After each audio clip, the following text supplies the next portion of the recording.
मिति 2082 चैत्र 24 गते नेपाल सरकार मन्त्री परिषदले गरेका निर्णयहरू।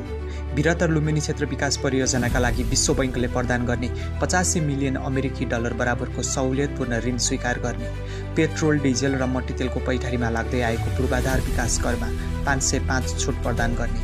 पुल्चोकमा रहेको जलस्रोत तथा ऊर्जा अनुसन्धान केन्द्रलाई गोदावरी 3 मा स्थानान्तरण गरी सो भवनमा जल तथा ऊर्जा आयोगको सचिवालयको कार्यालय स्थानान्तरण गर्ने। समस्याग्रस्त सहकारी व्यवस्थापन समितिका अध्यक्ष श्री श्रीमन कुमार गौतम र सदस्य श्री ललिता कुमारी महर्जन एवं श्री ध्रुव आचार्यको राजीनामा स्वीकृत।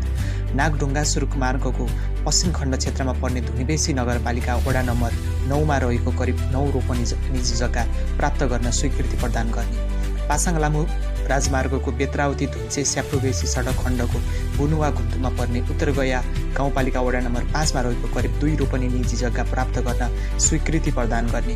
काठमाडौँ तराई मधेस द्रुतमार्ग सडक आयोजना निर्माणका लागि काठमाडौँ, ललितपुर र मकवानपुरमा रहेको राष्ट्रिय वन क्षेत्रको कुल 46.39 हेक्टर जग्गा प्रयोग गर्न दिने र उक्त वन क्षेत्रमा रहेका विभिन्न प्रजातिका 1898 गोटा रुख पोल हटाउन स्वीकृति दिने। राष्ट्रिय योजना आयोगको उपाध्यक्ष पदमा डाक्टर गुणाकर भट्ट डोटीलाई नियुक्त गर्ने।